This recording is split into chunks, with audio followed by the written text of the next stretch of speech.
Hey gang, welcome back to Joe Daddy's Garage. Today's video is a sponsored video and it is brought to you by Yeswelder. So, you've probably seen in the past I've done videos on Yeswelder machines and I have no complaints about these machines, very happy with them, and they offered to send me the latest version that they have, which is the Yeswelder First Test DP200. So if we look inside here, there's a piece of styrofoam to protect it during shipping. Fits it pretty well. There is a secondary box, which I'm going to assume is parts and accessories. We'll open that up in just a minute as well. I'm going to pull out the welder itself.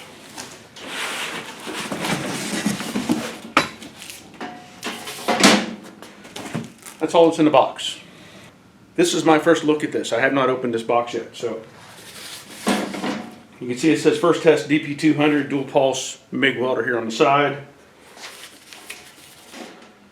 So we have an LCD screen, control knobs, looks like some switches here you can push as well. Connection points, we'll go over that in just a minute. This end is wrapped up, and I know this is typically the ground, and so that's going to go into one of these two ports on the side. And I will point out pretty quick, this is a 220 outlet. I'm assuming there's an adapter in there, but this cord, this has always been a pet peeve of mine with other pieces of equipment, is having a short cord. It appears this cord is pretty long. I mean, that's, if I stretch my arms out, that cord is probably 9 or 10 feet long, so that's a plus. On the side here we have a nice graphic. Door opens up. Look at that. It's got a caption up here. Welcome, metal artist. I like it. Here we have your standard spool carrier for your wire, and of course your connection for running your wire through the rollers. And I will say, in the past I had a complaint about some of their older machines. The access point here was difficult to get to, and they've corrected that. So now we have a nice big open space that we can remove the knob and change out the wiring feed. So that's a plus. We'll go over more of that in just a minute. And I'm sure there's more details within the instructions that I'll talk about here shortly. Very nice. On the back, we have our MIG gas connection, and on the back also you have your on-off switch. I know this is common in European machines. Typically in American machines they have the switch up front, but to meet the European standard I think they have to have them on the back. Not a big deal. As long as you can turn it on, you can make it work, right? Let's see what's in the other box. Got a little tab here. The box itself, okay, so it's like a regular box. It's not like one where the lid opens up. It looks like everything is just set inside. So here we have your ground connector. There is your connection for your gas. Your 110-220 adapter. Very nice to have that.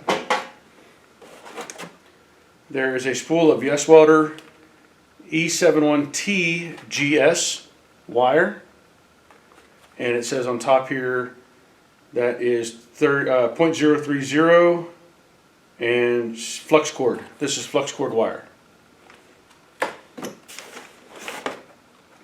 Here we have a box. The lid's open on it, but that's okay.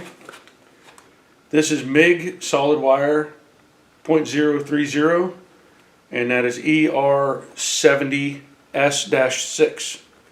So you get a spool of that. You get different size rollers, feed rollers.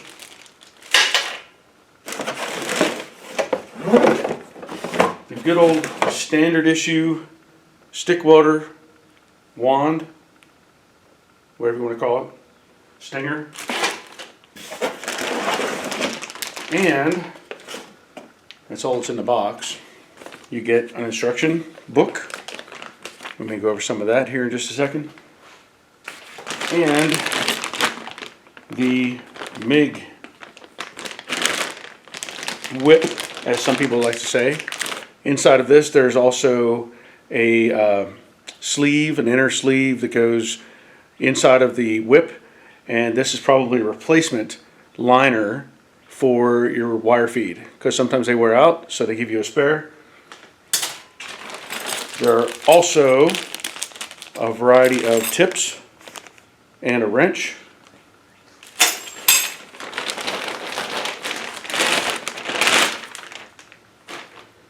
And the whip itself. I used to never call these a whip, but I heard somebody else use it, and I'm like, you know what? It looks like a whip. So, let me look at this real quick here. This thing is pretty long. So, there's the length. I don't know if I can show you that. I might have to measure that. That's probably at least 6 feet long. That's the connection that goes into the back or the front of the machine. And one thing I do like about these more modern versions of the whips is it has this ball connection. So it allows us to move around and take some of the stress off of your main cable system or your main sleeve, let's say. So I do like that. Nice trigger. And of course the really nice shield tip, and it already has a tip in it. Looks like that's a nice little, looks like ceramic air sleeve. That's pretty nice. So we're going to set the machine up and see how well it works. And I'm gonna have to measure these because this is a really long whip on this thing. I mean, really long. So, to give you some information, I stretched out the power cable, the whip, and the ground, and look at this. 9 feet is approximate length for the power cable. The whip is easily 8 feet, and the ground is closer to 10. So it's always nice to have that extra length so you can get around to different parts of your project. I like it. So before I plug anything in, I want to go over some of this. So you get this operator's manual, and of course it's going to give you multiple pages of information, safety and all that sort of thing. I'm not going to go over any of that.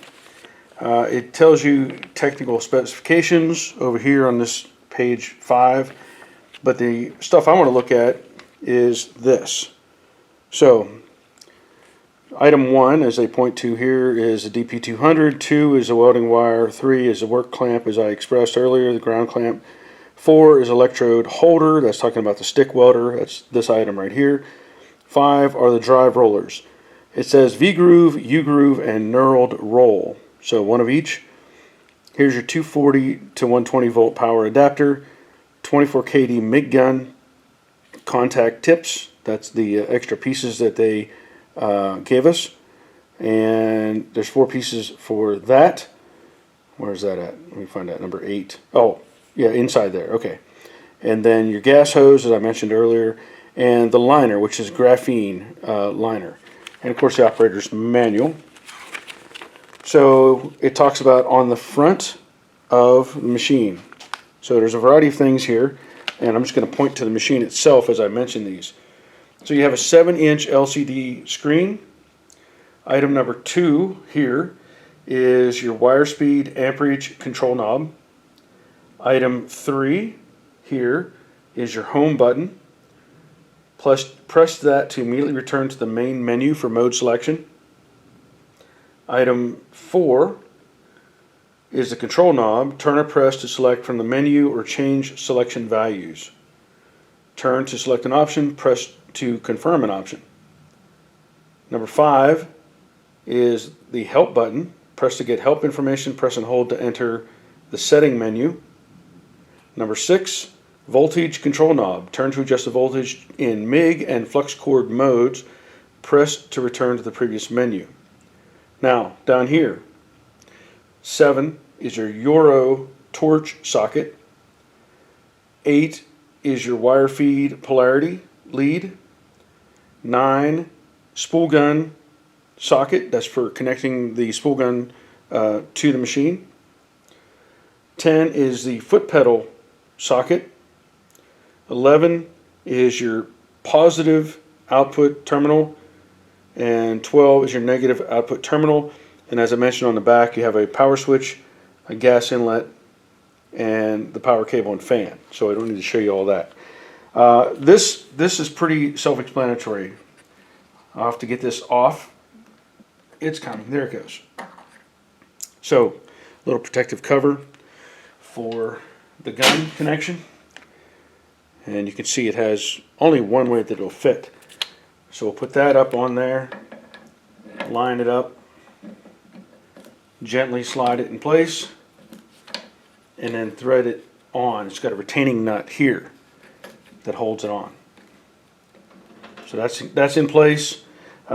This connection, as I mentioned earlier, this ground, and for the MIG function, you'd have to look at the instructions. So I want to make sure I'm not saying it wrong, but I know that typically this will go over here to this side and be connected. So this has a tang on it that only fits one way. Put that in and rotate it. Now, what I found in the past with some of these machines is when you're doing this, this has a tension on it. It'll hold, but it has, the wire has seems to have, you know, this back tension. So sometimes what I do is I actually unwind it slightly, put it in, and then it forces tension. So not only does it lock it in, but it also helps hold it in place. That way, if you bump that, it doesn't come out very easily. Let me make sure I get this right before I put this on here. I know it's either going to go here, right, or there, but I want to make sure I have this connected right for the MIG function. So what I see here in the instructions, as it points out, you connect the MIG gun into the Euro connector, which we have done. Connect the wire drive polarity lead 8 to the positive socket. So we're going to undo this and put it in the positive. Has a little decal on the bottom that says positive and negative, and that will simply imply, without many other choices, that we're going to put this on the ground. Pretty simple. But always check your book. Make sure you check your manual. We'll plug it in and see what it does.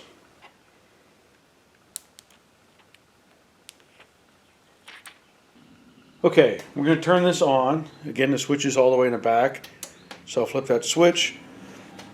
The screen will power up. You hear the fan kick on.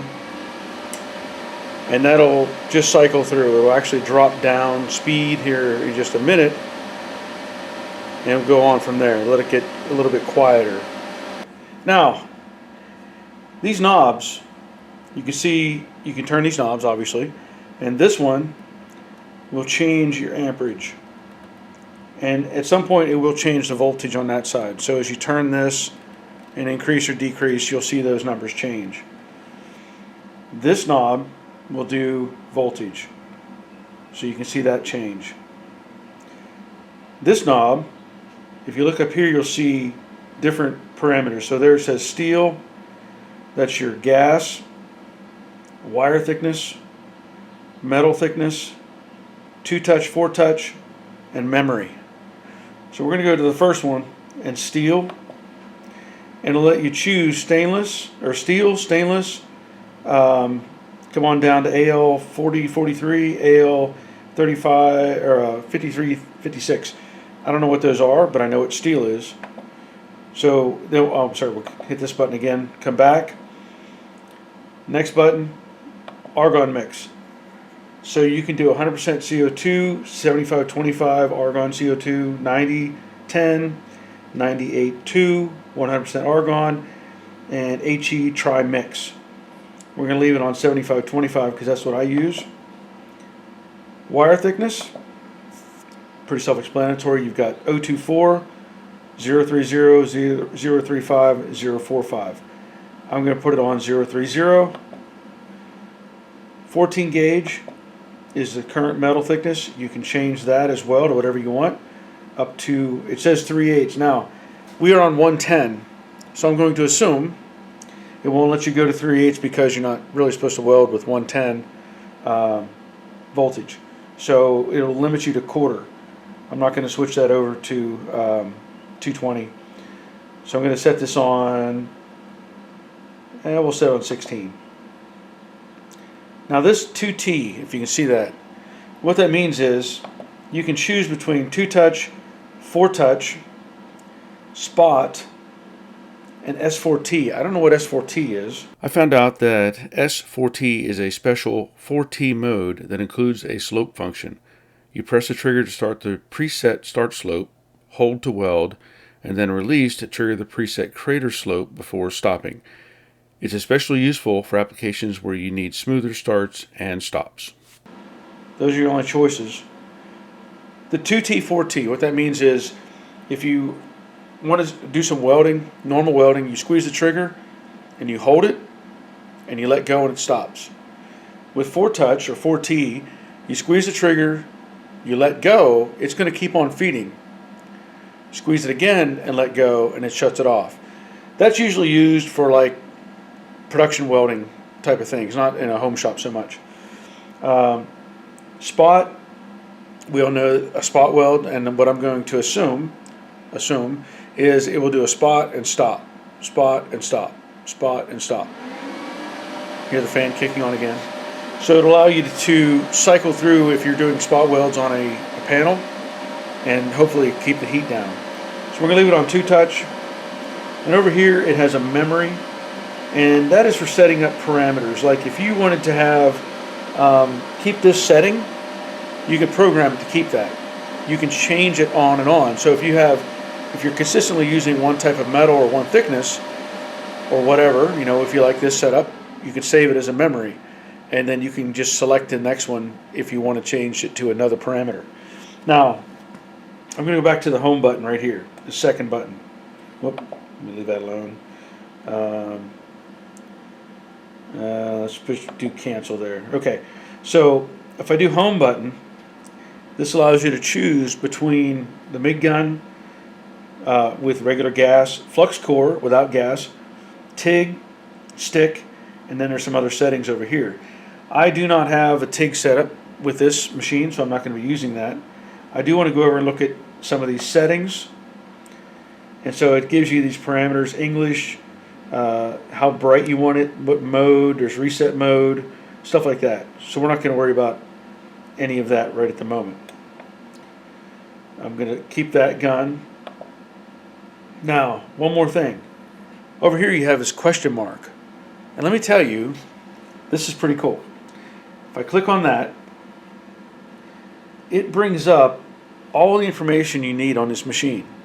So it gives you a diagram, shows you how to lay out the metal, the ground, the gas, shows you what you need to make this work. Going down here to the next one, whoops, controls, and it shows you what these knobs do. So if you have a question, you can hit that question mark and it shows you what these do. Here it shows you setups. So if you're in a mode using MIG, steel, if you want to use pure CO2 or variations of that, stainless steel gives you those parameters. This is pretty handy. It gives you more information there as you go further down. Now this says param, so I'm assuming parameters, wire feed speed, what it does, and it gives you like this little, it controls the speed at which the welding wire is fed, setting tip, start with the machine's recommendations. It just talks you through the process. There's a troubleshooting section here, problem, possible cause, course of action. Gives you specs on the machine and the parameters. And then accessories, shows you the machine, all the things we identified earlier. SKU list or SKU list gives you the part numbers That's pretty cool. And then support, who you can contact if you need more information. So that's really handy. So what I'm going to do, I'm going to set the machine up as you see here with 30 thousandths wire. I'll connect the argon gas, argon CO2 mix, and I'm just going to do a little welding with it and see how well it operates. I have the side of the machine open, and I'm going to open up the MIG wire that they have in the package, 30 thousandths, right? So this is a sealed package, airtight. Now what you'll see is this will not fit on here. So I'm going to take this off, slide that off, little spring in there, take off this piece, and then what we can then show is this 30 thousandths wire, spring. So let me set this carrier out of the way. That's for the larger rolls of wire. I have the 30 thousandths unwrapped. I'm going to cut off this end because it's kinked right now. If you can see that. See the end of the wire? That won't feed through properly. So I'm going to cut this off. Get rid of that. And the only issue you have when you're doing this is this, it will want to unspool. So I'm just going to set that up there. I'm going to set this washer on. There's a little guide in there that has a tang to line it up. And there's another one. Let me see here. Maybe I need to use both of those. It probably doesn't matter. No, I don't. Because it has to sit on the inside. Okay, so there's one tang. I'm just going to put the other one on here just to keep it together. And then the little washer and the little thumb wheel to hold this in place. Now you can probably put that washer on the outside. I'm just going to keep it on like that, just to keep a little tension on it. Now, before I undo this, let me show you this too. I'm going to take this knob off. And we got 4 different wheels that came in this kit. So this is what's on it. What you'll find is, if you look at these, this says 0.035 up at the top. Okay? This one says 0.030. So when you're putting these on, you don't want to see the 0.030. What I mean is, and maybe you can just barely tell, but the thickness is different. So we have 4 of these wheels, as I mentioned earlier, and if I can demonstrate this, I'm going to try to show you. So this one says 0.035, and this one says 0.045. Okay, so if you look at it, you'll see the side that says 4.5 is wider.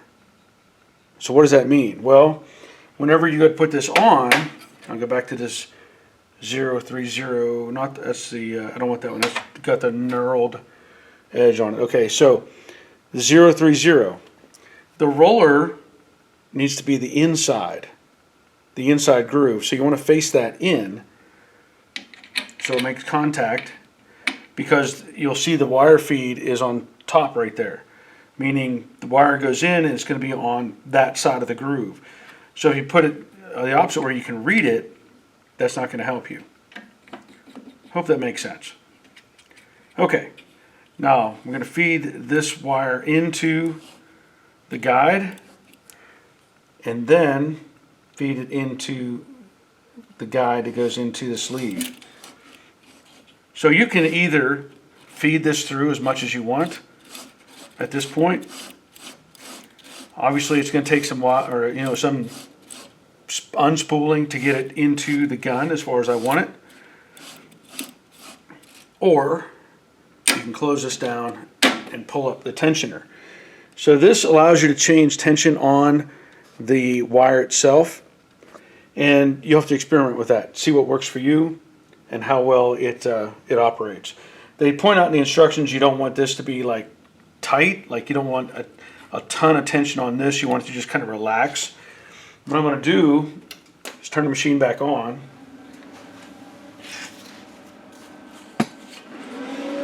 and run the wire out. So squeezing the trigger, you can see it's moving kind of slow. I know in other machines that I've used, it would sense that you're not actually welding and it would like speed up. So this is trying to register the wire, like it's trying to know that you're welding something, so it's stopping. So I'm going to see if this changes. I'll turn the speed up. So now it's unwinding, and there it stopped again. So it'll take it a minute, and it may be further ahead to just feed this in. And again, it is a long whip, so okay. I'm going to see where we're at up here. And I may have to take this tip loose just to make sure that it is feeding the way it's supposed to. So you can slide this over the end of the tip and unscrew it. And this one is 35 thousandths tip, by the way. So I'm going to squeeze the trigger. There it is. So the 35 will work, but I can put a 30 on there just to be better with it. So there's the gun, there's the 30 tip. Slip that around it. Thread that on, and you can tighten this up. You don't put a lot of tension on this. You just kind of want to make sure it stays in place. You put your tip on, your shield, I should say. It's ready to go. I'll just hook up the gas, and we'll move on from there. I have the machine set up on my welding cart. I did not demonstrate the connection for the hose. It's pretty simple. It's a threaded fitting. It can only go one place. So I have that connected. I have the gas turned on, and as I said before, I have the parameter set for 30 thousandths wire, which is what's in the gun. And I have some pieces of firewall that are left over from the 68 Fastback Mustang project.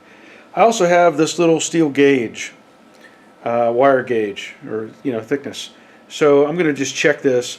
This comes in at about 19 on the gauge. So this thing's pretty handy. I got this with another welding machine that I had bought somewhere else. It would be nice if, I don't know if Yeswelder sells these or not. Maybe they can add that to their inventory in the box. All I want to do is weld these, and I'm not going to clamp anything. I am going to take the ground clamp, because this is a welding table, and I'm just going to clamp it to the table itself.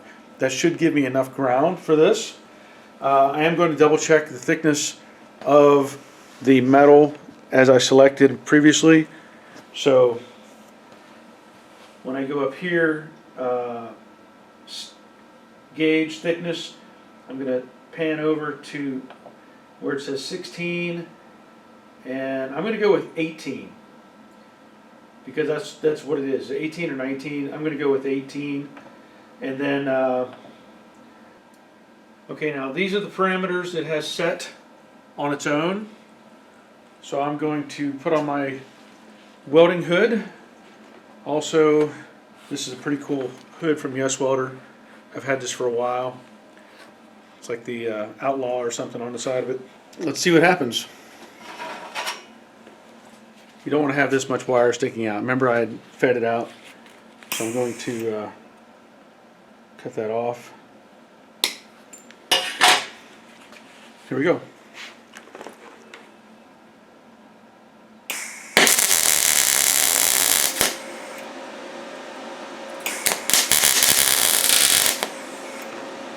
Now for me, that's a little bit hot, so I'm going to turn the dial down.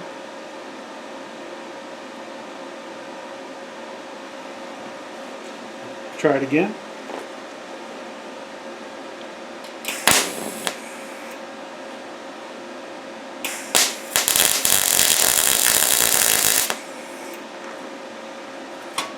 It's not bad.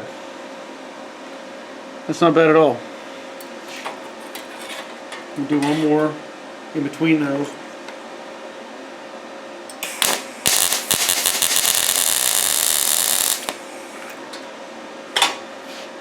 Still a little bit on the hot side. Good penetration though. I want to try one more little test with this, simply because I know that it has that spot function on it, and I want to see what happens if I change it. Whenever I went to, let me see if I can leave this. So if I went and I turned this dial up on top to this function, which was 2-touch, 4-touch, right? I go to spot. It allows me to put in a second interval. So like here it has half a second interval. We're going to see what it does with that. So this is a 0.5 second interval.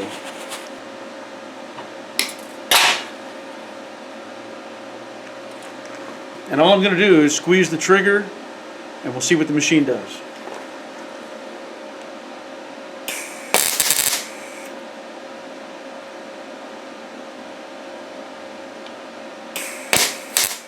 Oh, okay. So it does a half a second weld when I squeeze the trigger. That's all it does. So it limits me by that function. I thought maybe it did like a sequential, like half a second off, half a second. I'm going to turn it up to 1 second. We'll see what it does. So now this is 1 second of weld, essentially.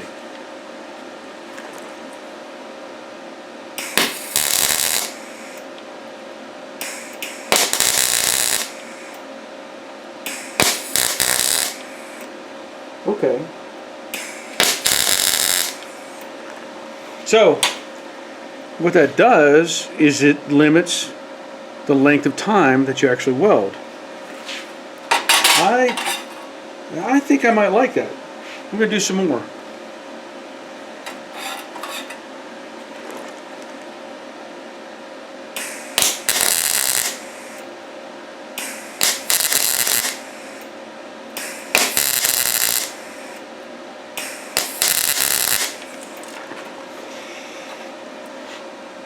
Yeah, that's pretty good.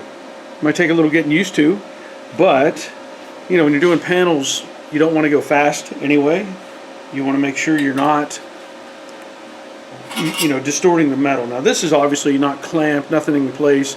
This is just a test piece, just to see what would happen, and that's not bad at all. So you should be able to adjust that interval to what you may want. You know, if you feel comfortable with a longer cycle, that would be great. Let's do one more time.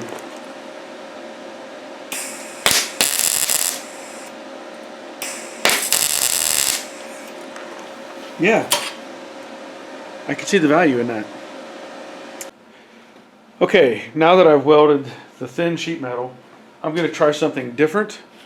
I want to weld some scrap that I have. Now this is just a piece of scrap metal, 1/8 inch thick, nothing special. I'm going to reset this to a thicker gauge. I'm going to go to 1/8. You can see it changes the parameters now. It makes it a much higher amperage.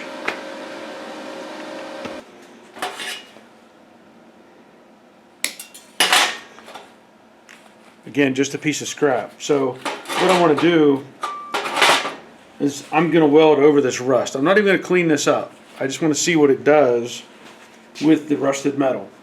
Let's go.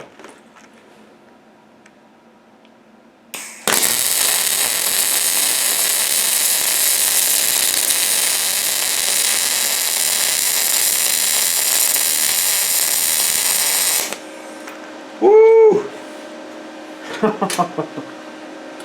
Look at that. Look at that. Man, that welded really nice. Now that felt just a little bit on the hot side. I have this side which has a pretty good gap in it, so I'm going to change the settings on the welder. I'm going to back it off a little bit. Put it on 14 gauge. You can see it change the settings. And now we're going to see if we can fill in some of this gap.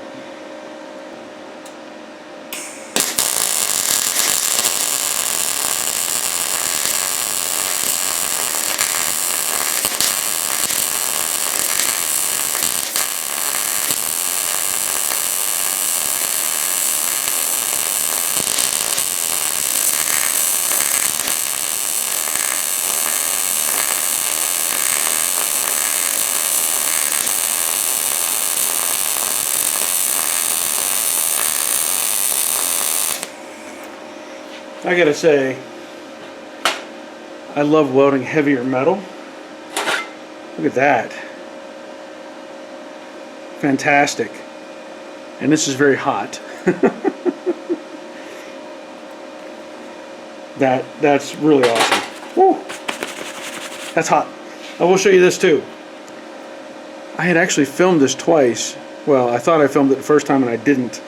So I had done the same thing. I had done the higher heat on one side and the lower on the other, but I apparently had turned the camera off. So, very cool. Alright, I think I did a pretty fair demonstration of what this machine can do. There's other features available on this. I didn't go into every single detail. I didn't go through all the settings and all those sort of things. That's up to you whenever you're going to work with one of these. So, follow along. This car behind me is the Fangled Fastback. It is on my YouTube channel, and I will probably be using this welder to put this car together. Stay tuned. That'll be it for this video. So until next time, take care of yourselves. See ya.